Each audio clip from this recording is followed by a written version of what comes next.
Hello, everyone. Welcome into the Money Stop. It is a cloudy Wednesday night here in Charlotte, North Carolina, as we prepare for 600 miles of Remembrance this weekend. Um, it has been a long week. We had a long race at Daytona last weekend, or this past weekend, I should say. And Yeah, we're gonna break it down tonight, and we've got a lot of other fun things that we're gonna talk about tonight. I don't know, later. I don't know if you want to mention maybe anybody in the chat just so they can get pinged because there's nobody watching right now. But um, we have a lot to talk to you guys about tonight. I am joined by my co-host Laner, as always. Hello, everybody. Nice to be here. And I think let's just jump right in. We have a lot to talk about. And I know we're doing a little bit of an earlier episode. So for those that can't watch, hopefully you guys can tune in a little later. Um, just kind of kicking things right off. I wanted to talk about the painful finish of the Daytona Road Course from this past weekend. I know it's probably not something that you would want to start off with, Laner, but I'm gonna bite the band-aid off and try and go there, bite the bullet a little bit.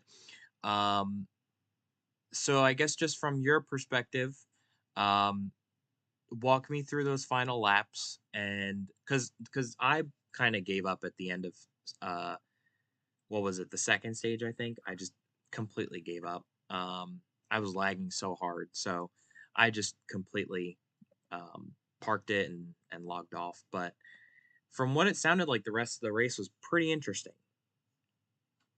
Yeah. So I don't really remember. I'm trying to think like how I got the lead. Let me think. So okay. So for some reason, everybody in the field took the bottom on this choose cone. And I was towards the back, so I took the outside. I was like in last or right before last. So obviously, I took the opportunity to get front row on the outside, because why not, right? Yeah. And I was able to take the lead on that restart from the outside. And from that point, I don't think I gave up the lead until the last lap. So I felt pretty good about it. It started to rain, and that it doesn't affect anything with the car like physically, but visibility wise, it kind of throws you off a little bit. So I towards the end, with about 2 to 3 to go, I thought I had a pretty big lead over Parker behind me. So I was just kind of trying to take it slow, make sure I didn't screw any corners up or hit the wall or anything like that. But then on the last lap, coming into the backstretch chicane, I had no idea Parker was that close to me. So it kind of threw me off guard. And then he got under me. And whenever we're coming into the tri-oval, I know it looks really bad on stream. Like, it definitely looks like I just took him out. But I was trying to slow down because we were banging doors coming into 3 and 4. So I was trying to slow him down that way, do like literally just do whatever I could, because I knew he had me at that point. There wasn't anything I could do because he had the inside, so he was just gonna swoop by. So I was trying to bang doors with him and slow him down a little bit, but that didn't seem to work. So I tried to slow down and get behind him and draft off of him and kind of get a side by side finish coming to the start finish line, but I totally mistimed it and I spun him out and I costed both of us the win. So I feel really stupid about it, and it's definitely not something that I wanted to do. And yeah, it really does suck, and I really do feel bad about it. I reached out to Parker afterwards, so I mean, me and Parker are all good, but that's just one of those things that it kind of eats at you a little bit, because you don't want to lose a race that way, but you don't want to take away a race from somebody else that way. So kind of just the whole situation really was kind of shitty. Yeah, and I'm replaying the last few laps on the screen now, so everybody watching can see. This was already when the final restart happened, and I believe you're coming back to two to go. I'm not really sure. It says Yeah, that's what it six out looks of like. 6 out of 8 laps, but here, let me see if I can fast forward just to kind of go through a little bit of a breakdown for the last lap. So Parker had already closed in coming to the white flag. Um, this was a replay of the final lap of the race. Um, but I think it just goes to show that um, these races are so intense, when it comes down to the finish. And if it's close, we're in for a good finish.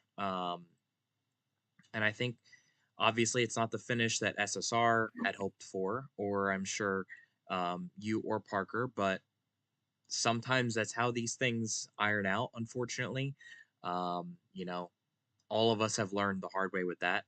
What makes it worse is obviously it's a teammate.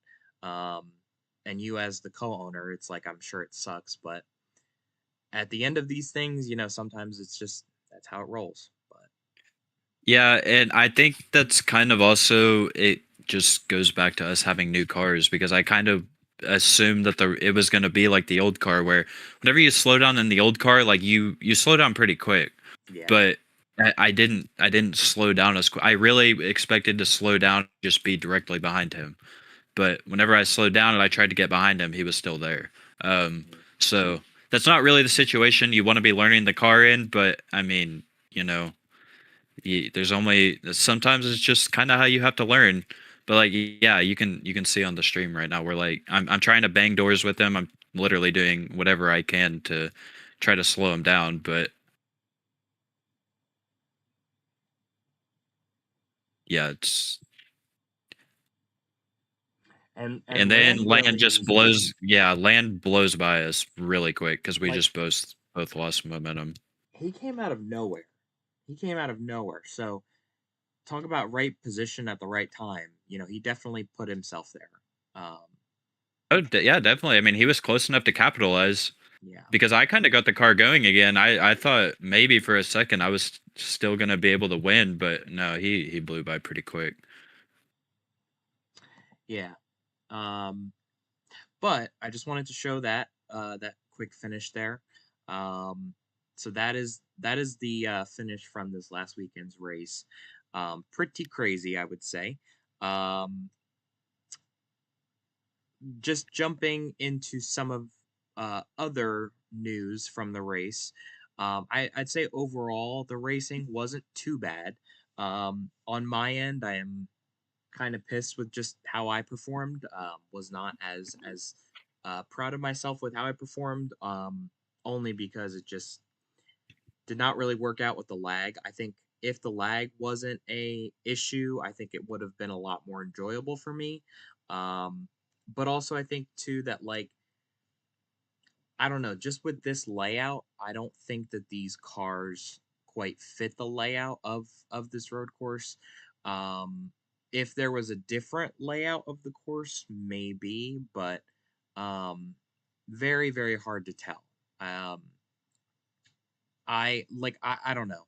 Just at certain points, I was like, like it just felt inconsistent. I think with the racing, and I don't think it's anything that the car did. I think it was more so just the track itself. I really think that maybe another version of the track would have maybe performed better with the car, but that's just my opinion. Yeah, I mean it was kind of thrown together last minute going to Daytona. I think all things considered, the racing it was okay. Yeah. I mean there you were able to make passes. And things like that. So I mean, it wasn't spectacular, but it also wasn't the absolute worst either. I mean, I wouldn't want to see it return. I don't think. Yeah, I have to agree. If there's a road course that is not on the schedule this season, but that we have that we can use, I would say like maybe it's worth putting that one on the schedule for next season, like Chicago. We could always try out Chicago. I know it's not ideal because it is a street course, but you know that is always there. I'm sure San Diego there will probably be a layout of that coming out pretty soon as NASCAR Yeah. gets prepared to race there in real life. But as also IndyCar is racing in DC later this year, so there's also going to be like more of a official rendering of that track. They also have a new track in um, Arlington, Texas, that they'll be racing at. So there's plenty of new opportunities this year. It's just we'll have to wait for those renderings to come out and maybe be racing there in the future. Yeah, and I really would like to see like in the future, I would like to do one traditional road course and then one kind of street course hybrid type um event. Just because I think the street courses are fun. I mean, if we can make them work with the cars, I really think those are a lot of fun. So yeah, I would. That's what I personally would like to see, like one street course and one traditional road course. Yeah. I think definitely there should be at least one or two in the chase going forward. I'm remind me again. I'm not sure if there's one this season in the chase. No, there's no road courses in the chase. Okay. Well, I think for future seasons, maybe next season or the following, I think it would be a good maybe tester to put a road course in the playoffs, so at least there's some sort of representation still um, of all the tracks in the chase. Um, I think like NASCAR in real life too has um, like they removed the roval out of the chase, but now there's no road courses. So there's like another factor of like tracks there that's not really represented in the schedule anymore. Yes, the roval had its ups and downs, but it was still considered a road course. So it was like, at least they had a little bit of everything in the playoffs. Um, but with that going away now, that changes. So I would like to see at least a little bit of more representation um, with the road courses going forward in the chase too. So, something to look Uh, into. Yeah, Um, I think as far as going back to the road course from this past weekend, as far as like people that stood out to me, I think Parker was really somebody that stood out to me. He got out front very early, I think. And then we had to restart. We had to redo the start. But like he was fast this past weekend, and I think definitely a big improvement from Phoenix. Obviously, was not ideal of a situation for him to sit out Phoenix, and like we kind of talked about last week, I think he made his triumphant return. He proved everybody that he can qualify into these races, and he was fast. I will give that to him. So, I don't think the finish is determinant of how his race was overall. I think it definitely played into it as a factor, but you know I think he's still got a lot to look forward to this season. He's going to be fast. He's going to win races at some point. I think he will win a race at some point. But I definitely think that he was one of the fastest, I will say.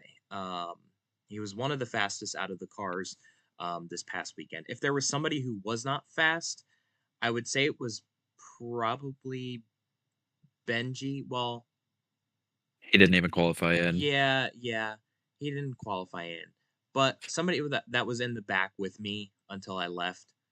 I feel like Wendigo was one of the ones that was like didn't really stand out to me again this weekend. I don't know. He's off to a weird start this season. We're a couple weeks in now and a couple races in. And I just don't know if obviously we'll talk about it later in the points, but he's kind of, he's right around the cusp of the cut line. Um, Yeah, One of those other drivers around him can jump above him easily. So I feel he's definitely going to need to do something soon. But those two drivers, in a good or a bad way, I'm keeping my eyes on for these next couple of weeks. yeah, I pretty much perfectly agree with your assessment.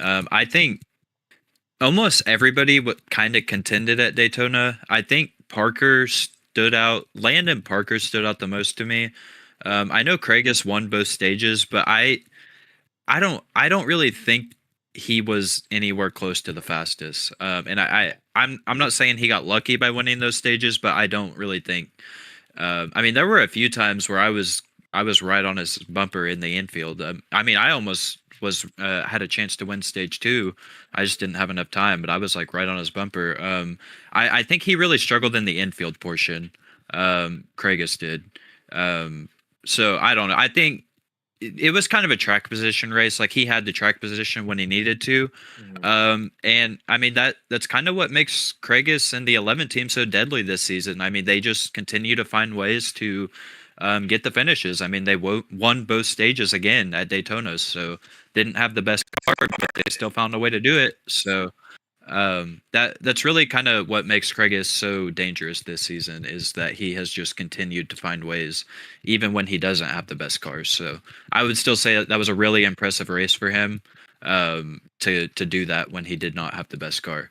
But I think Parker and Land stood out to me as having the most raw speed. Yeah, fully agree on your assessment of Craigus too. Um, I think that he's definitely becoming the one to beat so far. Um, Week in and week out. He's definitely showing the most consistency and the most speed. He by far has the most stage wins of anybody right now with six. So, but we'll dive in more to the points a little later. I think that'll be quite an interesting conversation as well as we kind of get more in the thick of these points. You know, we can look at kind of maybe who's going to be in and who's going to be out. I think we can make more of an accurate assessment because we are approaching the halfway point. Um, One more thing too about this race the past weekend, I think that um, I think that there was um, a lot of good passing. Like we didn't really see um, things get stretched out and like everybody just stayed in their position. Like people were Yeah. actually passing, catching up to other cars. And I think that was really nice to see because it goes to show that there is fall off in these cars. The way you approach your lines is important. You need to hit your marks every lap. Every corner is important. So I think it just goes to show that you know, we're doing something right and we are heading in the right direction. Um, I don't know. I have a weird vibe with this track though. So obviously again, wouldn't recommend we come back, but I think it was good for passing. I think a lot of passes were made. So that's a plus, that we can take away from the weekend. Yeah, I think there were a few spots you could pass, but I think you really relied on other people kind of screwing up. You had to be like so gentle with the car. I don't know if that's like the right word to use. Like you could not overstep the corner at all. Like if you Yeah. tried to overstep it or push the car at all to try to catch up to somebody, you were going to screw yourself over. Yeah. You really had to let the car come to you, and I think a lot of people. There were instances where they would get passed by somebody, and then they would try to push the car to try to get back to that person, and then it would just kind of screw themselves over. So a lot of the passes happen just with people struggling in the infield or people slamming the wall on the backstretch or things like that. So it still had a good amount of passing though. Yeah, and I will say, that backstretch chicane or the bus stop was um that was a determinant factor in the finish. But it also caused a lot of trouble for every single driver throughout the race. I think drivers had to learn to master that back bus stop on the backstretch. Um so it was interesting to watch the drivers kind of maneuver it and kind of learn throughout the race of where to hit their marks. And um I think people are going to remember that if we come back to this track, or go back to the road course version of Daytona. People are going to remember um you know that backstretch bus stop and trying to maneuver it. Yeah, there were like two or three times that people tried to go too wide into there, and I think every single time it ended up very bad. So, Yeah, and like if we kept that last turn, coming out of Daytona turn 4, I think that definitely would have caused some issues too. So I think removing it was the right move. Um, but oh yeah, that would have been terrible. yeah, it definitely would have been a mess, I think. So definitely was the right move to remove it last minute, but I would say overall was not a bad race. Um, okay, let's move on to the points. So here are the points for this week. So just going through line by line as I always do. We'll break it down just by points. So Craigus retains the lead this week with 254 points. Land is behind him with 247. Laner is behind him with a little bit of a gap now at 214. Lego, a little bit of a gap behind Laner at 186. Uh, 186. Wendigo is in fifth, and then Parker in sixth. Below the cutoff line, Benji is in seventh with 160 points. Jax is in eighth with 140. Myself in ninth with 114. Icy's in 10th with 90 points, and Casey is in 11th with 50 points. Aiden is I don't really know what the hell he's doing anymore with racing or whatever he's doing. It's like every week now it's like something different. Either he's commentating or racing, so I can't really tell what he's doing anymore. But um, he's got 33 points, so yay for him. Um, but I think just something that strikes me on here is like immediately the gap in from first through third um, is closer than fourth through sixth. So Yeah, I think that there's a little bit of a gap building, um, which worries me a little bit, just because Lego and Wendigo are only 1 point apart. If Wendigo keeps running the way that he is currently, again, he could pick up his pace at any time. He could start winning races. But if he is going to keep running the way that he's running now, um, you know, Parker could pass him this weekend easily. Um, and on top of that too, you look below the cutoff line. Jax is only 40 points from him. That's that's with a obtain penalty too. yeah, that's obtainable though, within one Oh race. yeah, he So could do that in one race. Yeah, yeah. So I think like fourth and below, like I think first through third, I think you guys are in a pretty good spot. Um, but fourth and below, like that's anybody's ball game now. I think Icy and Casey have a little bit more work to do. I think they're pretty much out of it at this point. I would consider myself out of it too.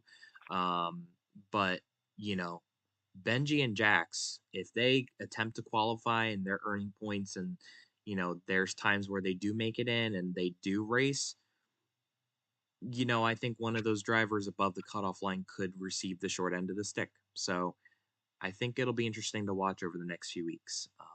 But yeah, well, just something I wanted to point out. my thing with Jax is that he has kind of put himself in a bad situation with attendance, because he can only afford to miss one more race the rest of the way, which Mm, for some people, I mean that might not be a big deal, but he's been kind of inconsistent on a week to week basis with attendance. So, yeah. uh, I mean, he has to show up literally 5 out of the next 6 weeks, including Charlotte, for the chase if he wants to make it. And then once you're in the chase, I mean, you pretty much have to show up all 6 weeks, otherwise, you're not really going to have a shot. So, um, but my bold prediction at the moment, obviously, this could change. Assuming Jack shows up consistently, I think Jackson Parker get the last spot, and I see Wendigo missing out. Okay.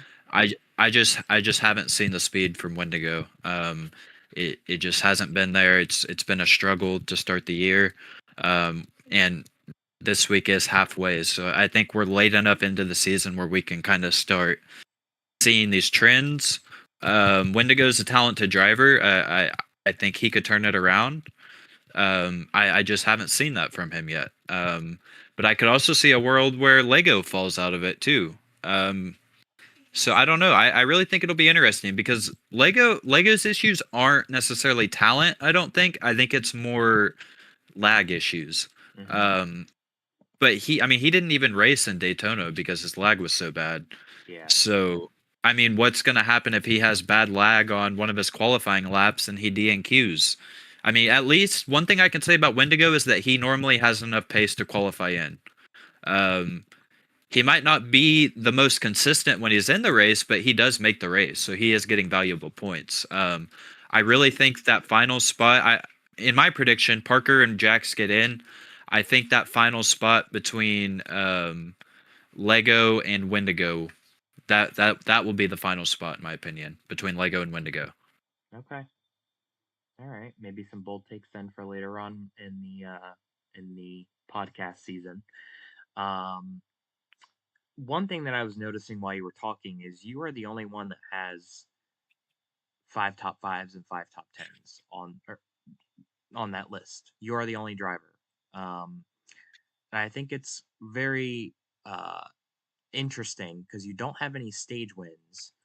Um, you've accumulated a couple of playoff points and stage points, but um, you're very consistent. I will say that on track. So it's very interesting.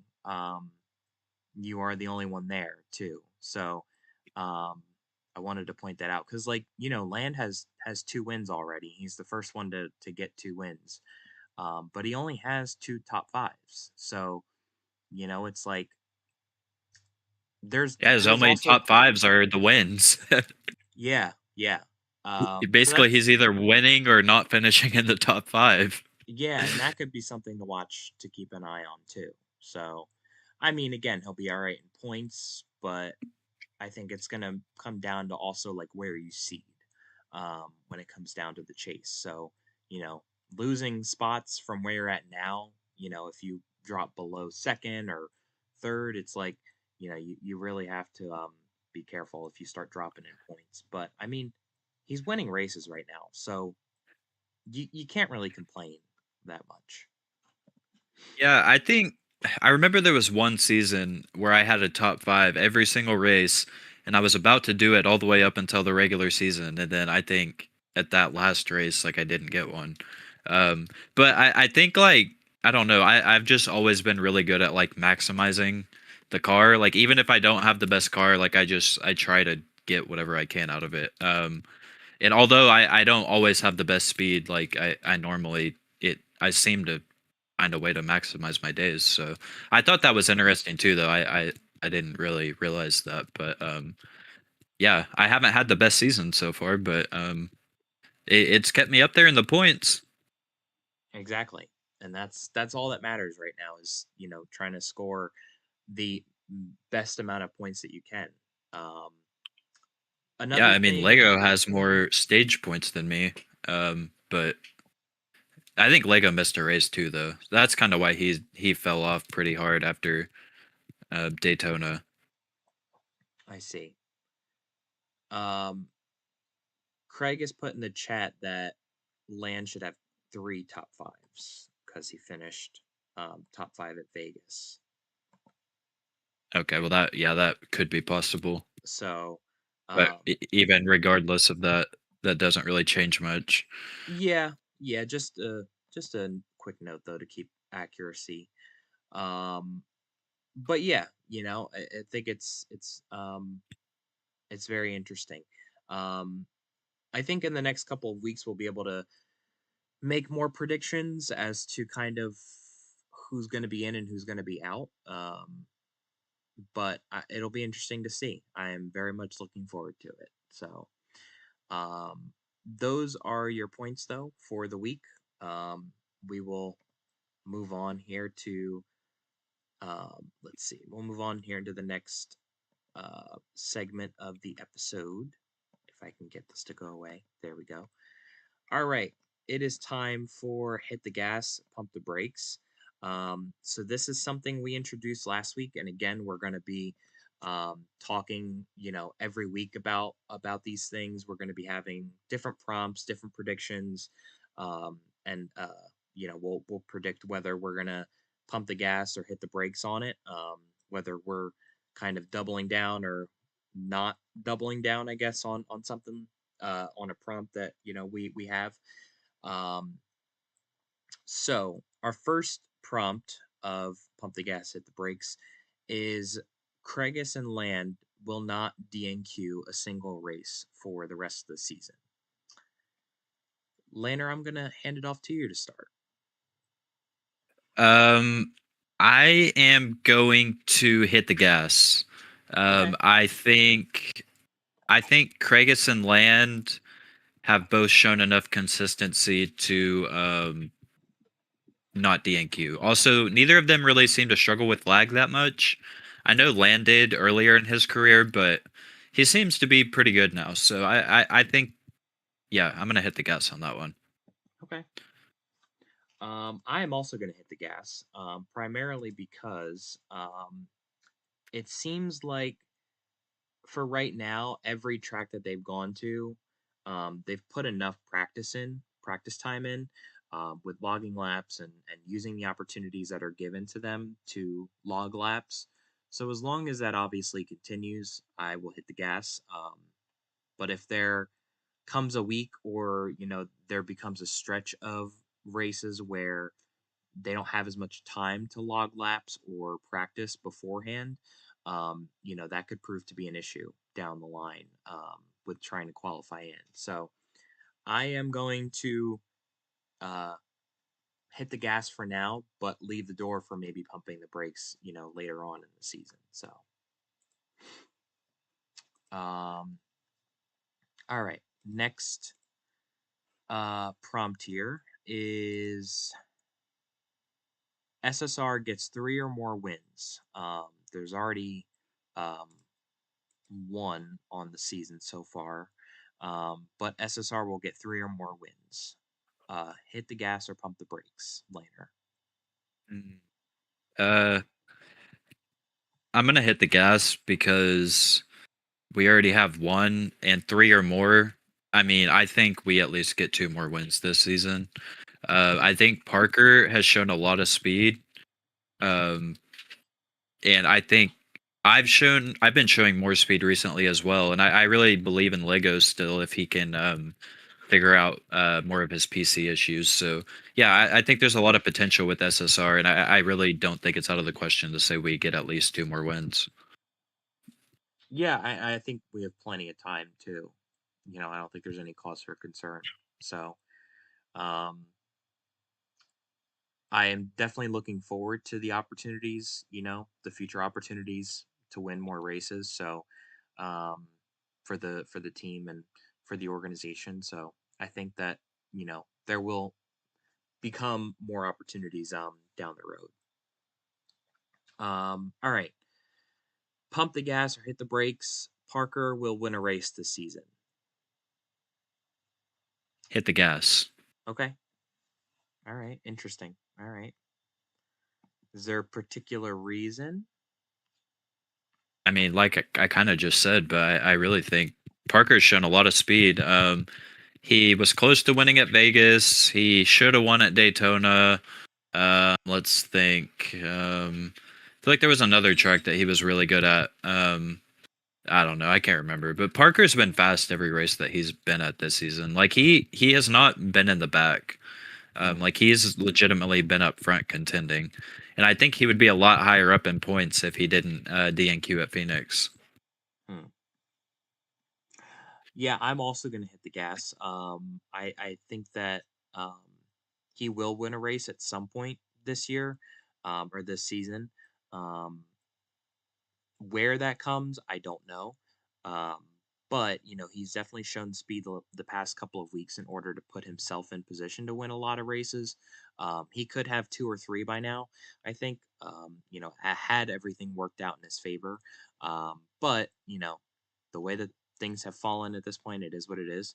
But I honestly think that you know he will win at least one race this year. So I'm not concerned at all. And then our last prompt here is Wendigo makes the chase. Hmm. Hit the gas or We pump the kind of talked brakes. about that with the points. Gonna hit the brakes for now, Okay. just because I I don't know. There's just so much that can still happen with that final spot. So I don't know. It'll be interesting to see what happens with Jax too. Like if he even meets the requirements. If Jax ends up being ineligible for the chase, then I would definitely say hit the gas. Because I think I would see Wendigo, Parker, and Lego getting in over Benji. Okay. And that's no offense to Benji. I just he's just been way too inconsistent. So yeah. Um. Hmm. I honestly think I'm gonna hit the gas for now. Only because I think he's still far-ish enough above the cutoff line right now that I still think that he can maintain a gap. But again, he'll have to keep up with himself on qualifying in and minimizing the amount of mistakes that the team makes during the race if they make any. Okie dokie. That is hit the gas or pump the brakes. Tune in next week for new prompts. We'll have for the meet for the podcast. Um, Moving on to our next portion. So this is something new that we're going to try this week and going forward. We're going to have power rankings starting this week. And basically, if anybody doesn't know how power rankings work, it's we list each of the drivers in a particular order pertaining to how we think that they're performing, and kind of like it's organized by like who's kind of the best in the league right now. So that's how it's kind of organized. You may know other NASCAR YouTubers do power rankings, but Laner and I have taken the last few days to come up with our own. So I'm gonna display his first, and I will let him go through his. Um, so take it away whenever you're ready. Are they up on the screen? Okay, here they Yes, are. I just put them up. Okay, so I guess I'll just list them and then I'll kind of explain. So I have Kragus at number one, Land at number two, myself at number three, Parker at number four, Jax number five, Lego number six, CSP number seven, Wendigo number eight, and Benji at number nine. So I guess I don't really have to go one by one. I can kind of just give a brief explanation. But Yeah. I still have Kragus in the first spot, mostly just because I know Land won, but kind of like I talked about earlier, I just think it is so impressive that Kragus was still able to win those stages even when he didn't have the best car. Um, and until Kragus just falls off a cliff or somebody else goes out there and starts winning stages like he does, I just can't move him from that spot. Right. I mean, sure, Land won the race, but like Kragus to me is still flat out the driver to beat right now. Um, but you got to give Land some credit, so I have him in the number two spot. Land showed a lot of speed at Daytona as well, and he scored a lot of stage points. So I still have him up there pretty high. I think Land is definitely a close second to Kragus at the moment. I have myself in number three. Um, I mean, we kind of talked about it in the points, but I feel like I've been getting a lot of top fives and I'm kind of keeping myself in that points battle with Landon Kragus. I'm not too far off, so I've been staying up there. Parker in number four. I think Parker's really turned it around late. He easily could have won Daytona, and I think he's shown a lot of speed recently. Jackson number five. I would have him higher. I was considering putting him at number four, but he's just inconsistent to me. Kind of like with the attendance and stuff. I kind of took that into account a little bit because I want to know that a driver is going to be like consistent, you know, and I just don't know that right now. Lego in number six. Lego's another one that I think could be a lot higher, but he has also been very inconsistent with his lag and stuff. Um, so I have you in at seven and eight. I was kind of splitting hairs there. I think you showed a lot of speed at Phoenix. That's kind of why I put you in there at 7, just because I feel like you've shown more flashes of race winning speed this season than Wendigo. Yeah. Wendigo's attended more races, but I just off of what I've seen, like I've seen you show flashes of contending this season, so put you above him. And then Benji at number 9, kind of like I said with the points, he's just really inconsistent. I mean, he was like 5 seconds off the pace at Daytona, so Hmm. I I don't know. That team really needs to get back into the notes and do some simulator time. Yeah. Yeah, I for sure agree. Um, all right. Well, I'm not going to comment on yours because I have my own set of rankings, but thank you, Laner. I'm going to put mine up now. All right. So here's my rankings. Just compared to laners, I have Land at number 1 instead of Kregus. Jax is 4th instead of Parker. Um, and then um, Wendigo is 7th, and I am 8th. So I think mainly my thinking behind putting the rankings together was I was going off of like a weekly basis. So I was going off of mainly what I saw this past weekend.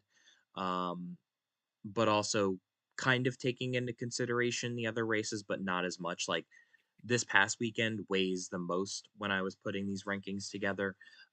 So obviously, with Land winning the race, I think, um, I had to put him number 1. I think that that was definitely the right move. I think, in my opinion. Um, if we were looking at a seasonal thing, like season overall, Kragus would be number 1. But I think just Land has been very fast these last few weeks, especially. So I had to put him number 1. Number 2, number 3, number 4 is, it is what it is. I think with Parker, Lego, and Wendigo, my placings for them, I think, was mainly motivated by um, most of the time they seem to be running around each other. Um, this past weekend, not really as much. I think Parker was running, I would say, up front, like he was in the mix throughout the race. Lego and Wendigo, though, were running more around each other. I think Parker I have in 5th too because, some weeks he either was not in the race or some weeks he was not really in contention as much. So I moved him back a little bit. But, obviously these rankings can change any week. There could be completely flip flop next week. So you never know. But I think that I'm looking forward to changing these rankings every week if there does need to be a change. Um, and we'll have to see how it turns out at the end. Yeah, Um, I think your rankings look. I mean, I think our rankings are pretty similar. yeah, We yeah. had the same top three. I mean, most of it really it was just a few differences. Like our top three was the same. We just had them flipped. Hmm. And then Jackson Parker were flipped. But other than that, I mean, I'd say it's pretty much around the same. So Yeah, I fully agree.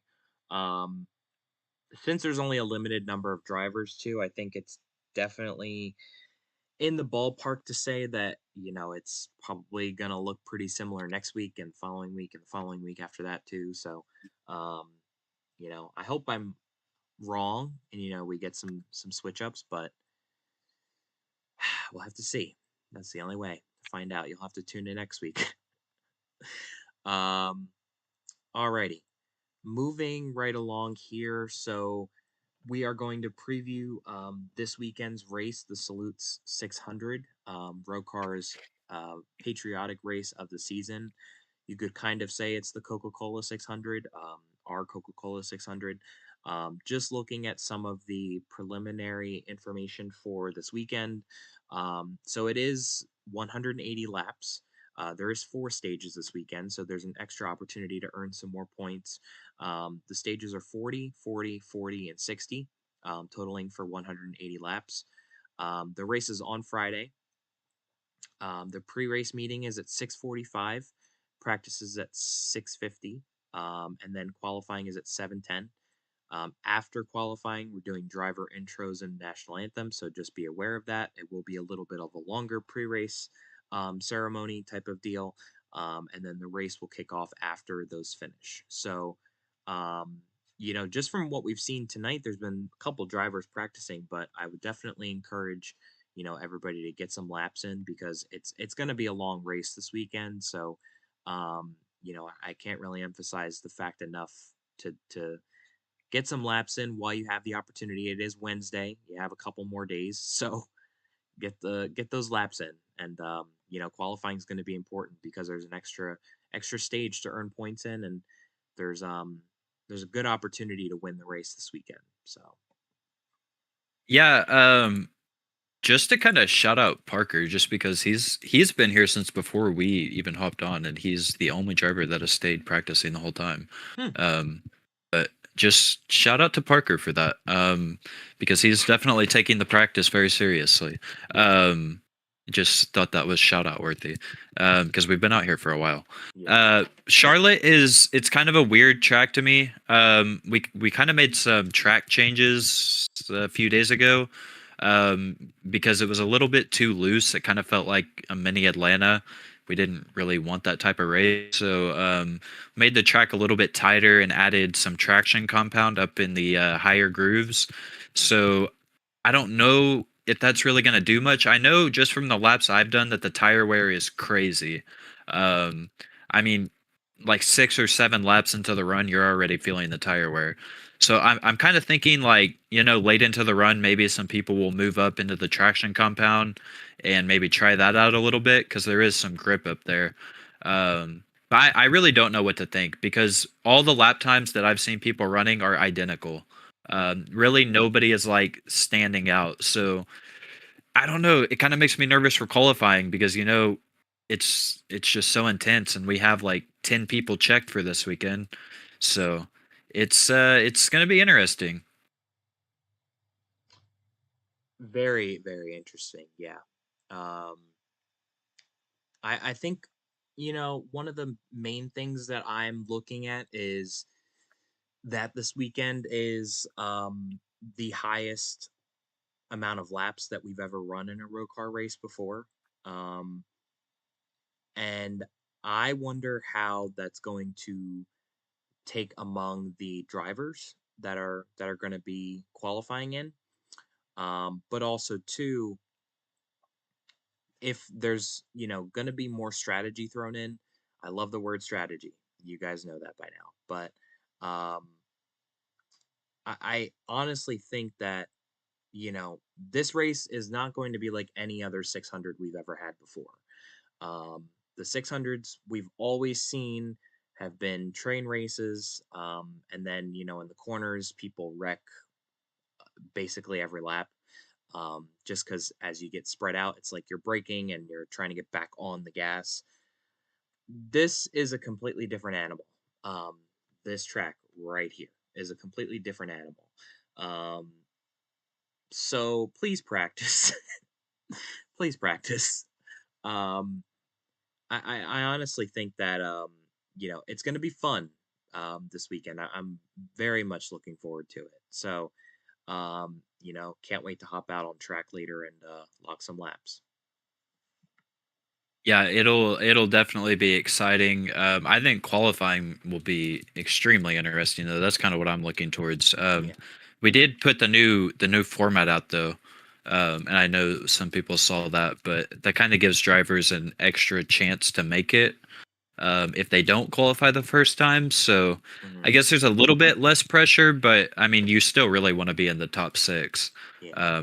just so you don't have to go out there and try to do it again. Yeah. Yeah. For sure.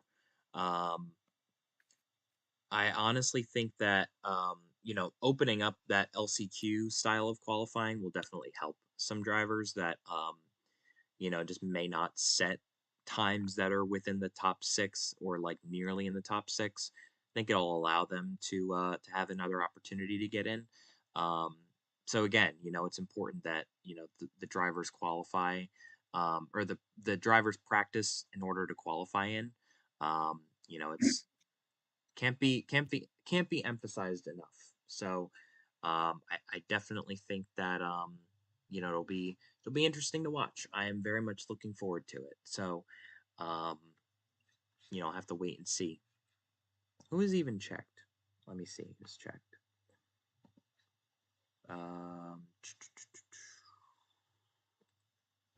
if there was 10 before, now there's 9. Um, okay. So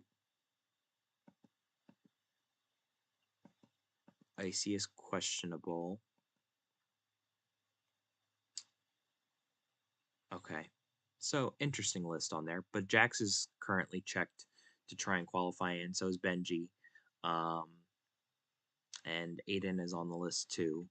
So there's some guys on there that will be interesting to see if they try and get in, um, and if they do for make it sure.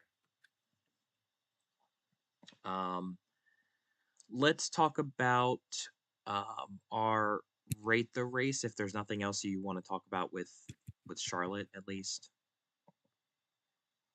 Yeah, no, that I think we pretty much covered it. Okay.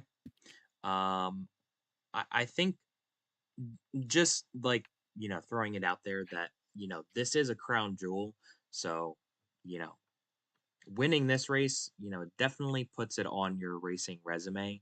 Um, it's arguable that like you could consider a blank slate for everybody just because um we're in a completely different car than we were last season, or in previous seasons.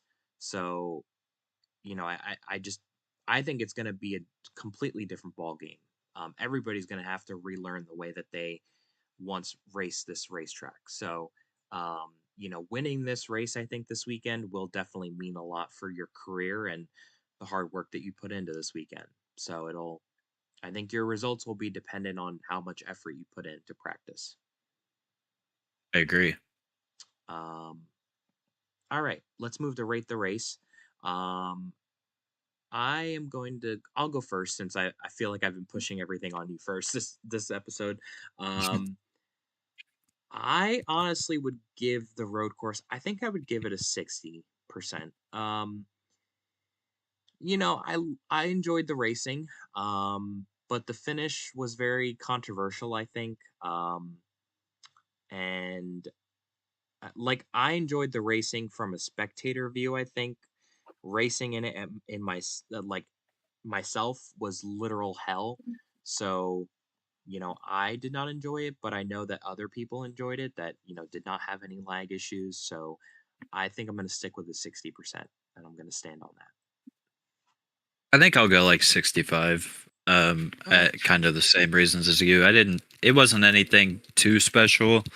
Um, and yeah, I mean, really, like, I think the finish was kind of insane though. Like, It was. I don't Oh, know. yeah. I mean, Well, all things aside, like that was an insane finish.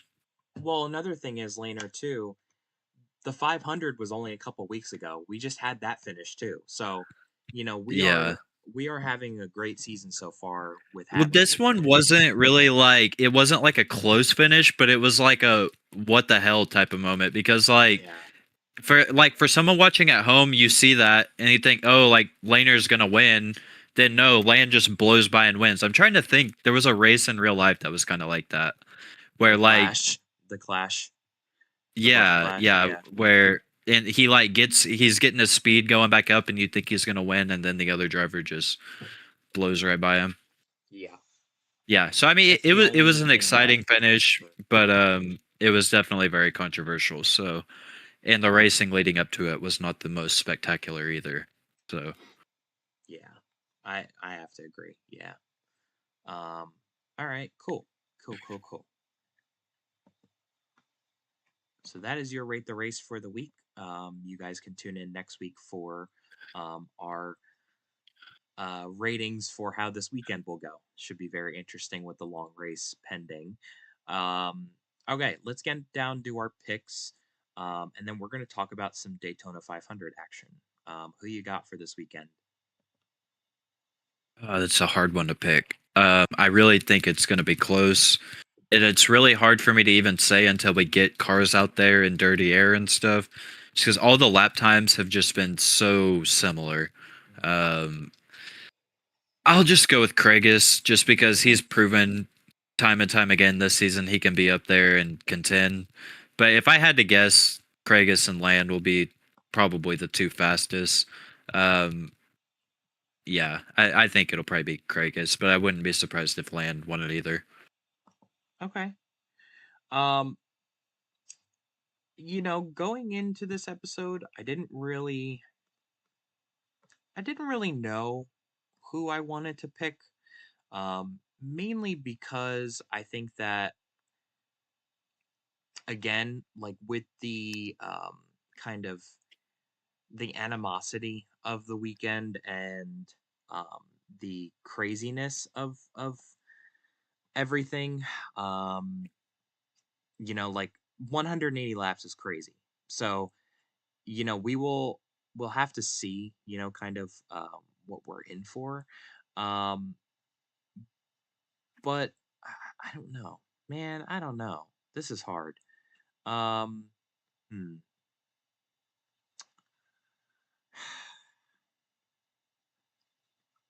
I feel like I think I'm gonna go with Lego, with an upset win. Um, and I don't think it's gonna be easy, obviously. Like I don't know if he'll dominate the race, but I honestly look to him at a track like this to perform.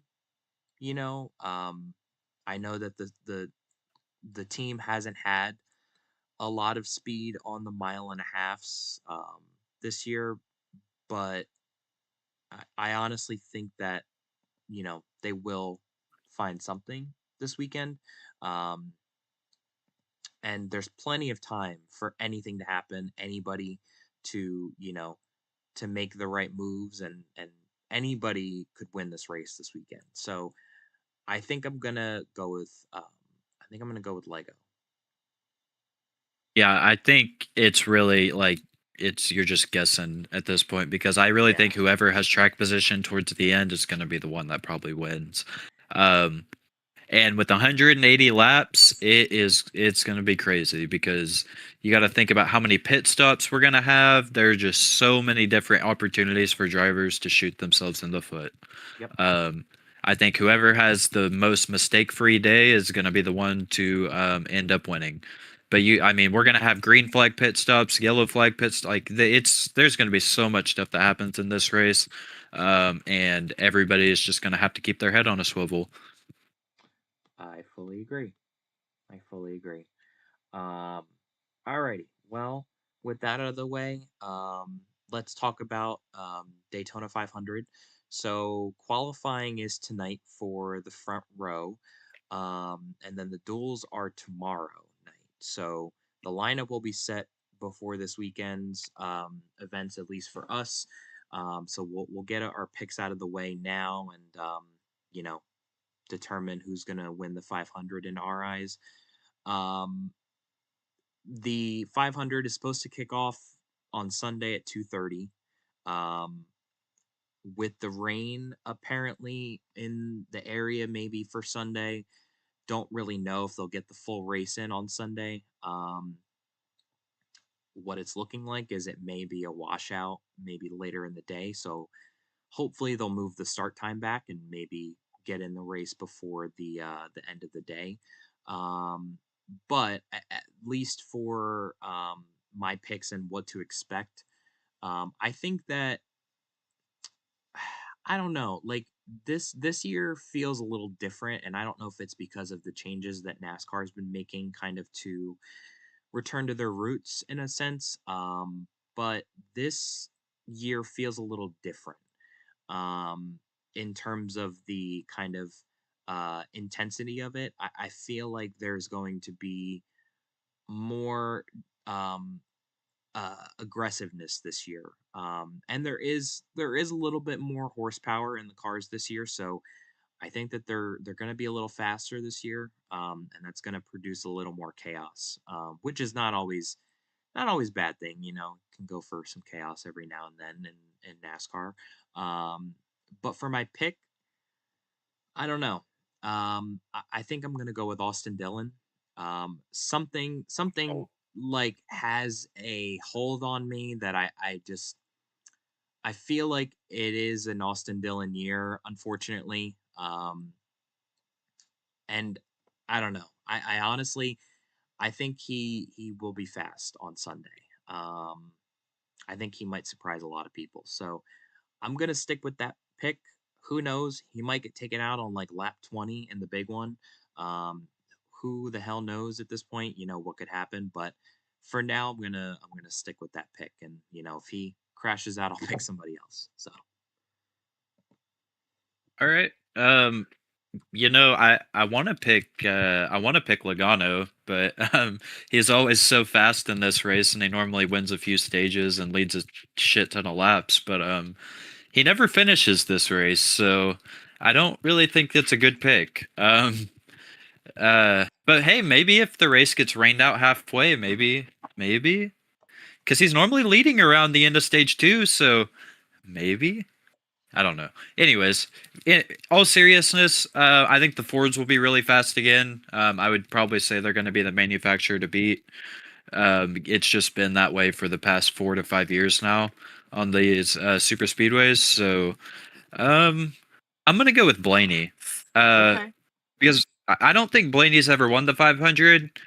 And I mean, that team has to have momentum. I mean, like after last season being really the only Ford that's showing speed at most of these tracks, I think Blaney's got to have some momentum going into this race. So I yeah. think he's going to go out there with momentum.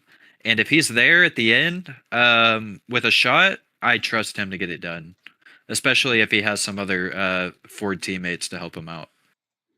My only problem with Blaney is that somebody always gets in his way. Somebody's always trying to mess with him, and he's because I know because I'm wearing the shirt right now, but also because I watch the races every week with my grandparents, and my grandparents are Blaney fans now, since Martin Truex retired. But since Blaney like has kind of taken over the center of the household now, we watch like every move. All of his cameras and stuff. And just like the amount of times that people mess with him and he does not give that back, I respect him for showing the respect out on track, but I think that just allows for people to mess with him. Oh, And yeah. he also finds himself in the wrong place at the wrong time, at these types of tracks sometimes. So, like I don't know. It's gonna be very interesting to watch that 12 car. They will be fast though. I know that I that for a also fact. think Blaney, he's almost too loyal to his team. Because like I'm thinking of the 2024 Atlanta race when Joey won. Blaney could have totally like pulled out a line and tried to win that race himself, but he stuck with Joey the whole way, Yeah, and practically just gave him the win. So I don't know, like if let's say hypothetically Joey's winning leading the race late or Cindric's leading the race late, is Blaney gonna even try to beat them, or is he just gonna push his teammate to the win? You know what I mean? yeah. So like I don't know like what kind of mindset Blaney's in, because he seems very very loyal to his teammates. So I really don't know what he would do in that situation. Yeah, I mean, I think tonight will be a good indicator of what kind of speed they have on a single car run. Obviously, the car will perform differently in the pack, um, Right. but it'll be interesting to watch tonight. When they go through qualifying, the weather looks good to qualify, so shouldn't be a problem there. But I think it'll be interesting to watch. So I haven't really seen too much about like I guess how the cars handled in practice today. Um, They were but just mostly doing single car runs, so yeah, I didn't really hear much about it. They were just doing mock qualifying runs. Well, let me go on NASCAR.com real quick just to And see. I know, like, I'm trying to think what year was it that the Fords got the front row, because I remember Logano either got first or second. I think it was 2 years ago, and then last year Briscoe won the pole, and then before that it seems like the Chevys pretty much dominated. So recently, like for pole qualifying, we've had a little bit more parity than usual. Yeah. Because there was a while where Hendrick just dominated 500 pole qualifying, but it seems like it's a lot more even now. Yeah, for sure. I'll be interested to see if Alex Bowman can get back on the front row. Um, and I mean, Yeah, and they got a new body this year too, so I'll be interested to see how the Chevys perform in general. yeah, I mean, Alex Bowman though finished sixth in practice today. So for single car speed, that's pretty good, I would say. Um, I am just trying to find where Blaney was in practice. That's all, and where Austin Dillon was in practice. I think the Penske cars were pretty far back. I was listening to MRN earlier, and they said some of the times were a little bit skewed because the guys towards the front were getting draft off the Mhm. cars in front of them, and then the guys towards the bottom were like single car, like there was no draft at all. So it's kind of really hard to take anything away from that practice session. I gotcha. Well, Austin Cindric finished the practice session in first, so he led the practice session. I know Blaney was in 31st, um, and Austin Dillon's back in 14th. So yeah, it's very hard to tell, but it'll be interesting to see this weekend. Hopefully they can get the full race in. Yeah, I really hope so. I wish they had a rule where you have to complete the 500 like 100%. 'Cause I'm not a big fan of them going halfway for the 500, rain delay or not. Like I think that's the one race of the year that you should have to complete every single lap. Yeah, I agree. I agree. I wish it wasn't like that. I just think I don't like that. I mean, I understand NASCAR's case too because maybe there's a huge rain cell and the whole week is just a washout, and then we're sitting there for 4 to 5 days just to complete the last 20 laps. So Yeah, I guess I could see both sides of it, but I wish they would try to implement something like that, or maybe don't cut it at 50%. Maybe the Daytona 500 should be like 75% or yeah. 80%. So I don't know, that just something to think about. They're not going to listen to us, but I can complain. Yeah, I have a feeling that rule might change down the road. Seems like they're loosening more of their resistance to originally changing a lot of things in the sport. So, Yeah, I mean, just for crown jewels, like normal races, yeah, I like the 50% for normal races, but for crown jewels, I think you should try to do what you can to get the most racing in. yeah, I fully agree. Um, Anything else we want to talk about? I think that pretty much wrapped it up. Yeah, I don't think so. It'll be interesting to see what goes on in qualifying in about 30, 40 minutes, and then see what happens on track this weekend in ROCAR. So, got a lot of stuff to look forward to. Yeah, it's gonna be an action-packed next couple of days. Be sure to tune in this weekend.